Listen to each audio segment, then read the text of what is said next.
Hello दोस्तों, क्या आप जानते हैं कि अभी कुछ ही घंटों पहले एक ऐसा हमला हुआ है जिसने पूरी दुनिया को हिलाकर रख दिया है।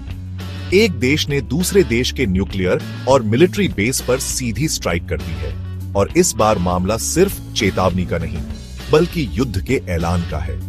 अब सवाल ये है, क्या हम एक नए वर्ल्ड वॉर की दहलीज पर खड़े हैं? आज हम बात कर रहे हैं उस बड़े घटना की जिसने वाकई में दुनिया की सबसे संवेदनशील जगह को फिर से आग के हवाले कर दिया है, इजराइल बनाम ईरान। और हां, अगर आप इस तरह की रिसर्च बेस्ड, डीप और फ्रेंडली अनपैकिंग पसंद करते हैं तो प्लीज अभी चैनल सब्सक्राइब कर दीजिए।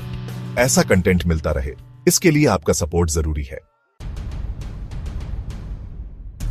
11 जून की रात जब हम और आप सो रहे थे, इजराइल की एयरफोर्स ने 200 से ज्यादा जेट्स के साथ ईरान पर एक कोऑर्डिनेटेड हमला किया। इस मिशन को नाम दिया गया ऑपरेशन राइजिंग लायन।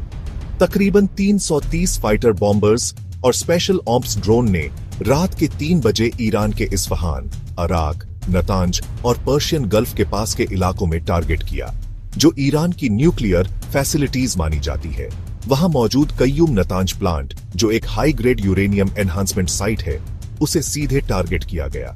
वहां की फुटेज में देखा गया कि जमीन से सैकड़ों मीटर ऊंची धूल का गुब्बार उठ रहा था।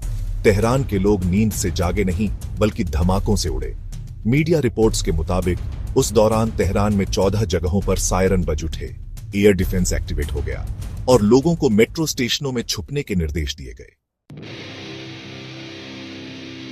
सबसे बड़ी खबर यह रही कि इस हमले में ईरान के टॉप 3 डिफेंस ब्रेन्स को मार गिराया गया। इनमें शामिल हैं ब्रिगेडियर जनरल मोहम्मद रेजा सलामी, ईरान की मिसाइल यूनिट्स का हेड, डॉ हसन तावाशी, जो यूरेनियम रिसर्च में अहम भूमिका निभा रहे थे, और जनरल अली बागेरी, जिन्हें ईरान का साइबर डिफेंस गॉडफादर कहा जाता था। एक पल सोचिए, जब किसी देश के रक्षा के सबसे बड़े अधिकारी एक ही रात में मारे जाएं, तो उस देश की मनोस्थिति कैसी होगी। और अगर अब तक आपको वीडियो अच्छा लग रहा है तो एक प्यारा सा लाइक जरूर ठोक दीजिए, क्योंकि आपकी एक क्लिक हमें और रिसर्च करने का हौसला देती है। ईरान ने भी चुप नहीं बैठने की कसम खाई थी। 12 जून की सुबह होते होते ईरान ने 100 से ज्यादा ड्रोन और क्रूज मिसाइल्स इजराइल की ओर दाग दिए। तेल अवीव और हाइफा में एयर डिफेंस सिस्टम यानी आयरन डोम को पूरी रात काम करना पड़ा। कुछ मिसाइल सीरिया के एयरस्पेस से, कुछ इराक के ऊपर से और कुछ सीधा हिजबुल्ला और यमन के हूथी विद्रोहियों के जरिए फायर की गई। अमेरिका ने इस पूरे वॉर को एकदम साइड से देखा।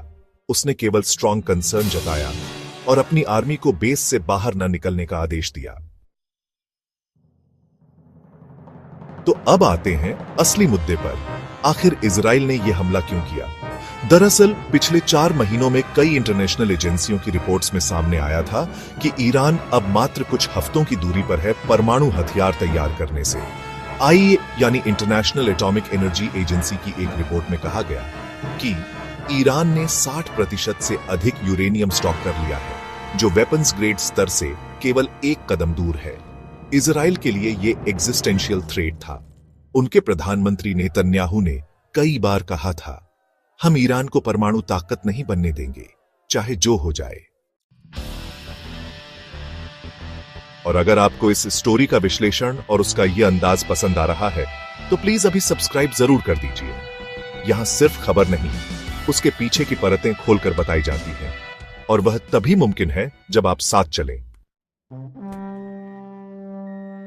संयुक्त राष्ट्र सुरक्षा परिषद की इमरजेंसी मीटिंग बुलाई गई। भारत ने अब तक संयम बरता है, लेकिन चीन और रूस ने इजराइल को आक्रामक कहा।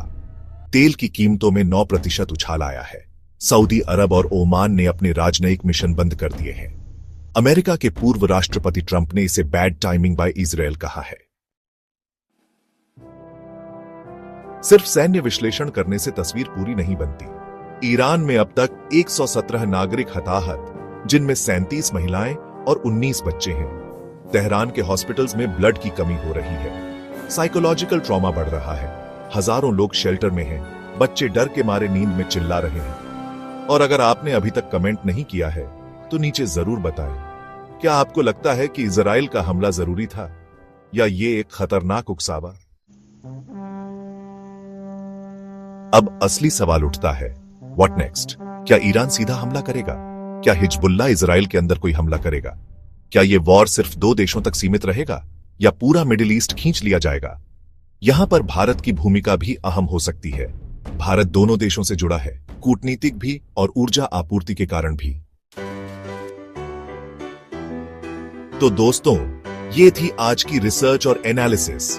ऑपरेशन राइजिंग लायन सिर्फ एक जवाबी कार्रवाई नहीं, ये शायद उस भूचाल की पहली दरार है जिसकी गूंज हमें आने वाले महीनों में सुनाई देगी। इसलिए अगर आप चाहते हैं कि इस टॉपिक पर आगे भी गहराई से वीडियो आए तो सब्सक्राइब करिए, बेल आइकन दबाइए और नीचे बताइए आपका नजरिया क्या कहता है। वीडियो को अगर थोड़ा भी समझ आया हो तो इसे शेयर करिए अपने ग्रुप्स में, क्योंकि सच्ची जानकारी फैलाना आज की सबसे बड़ी देशभक्ति है।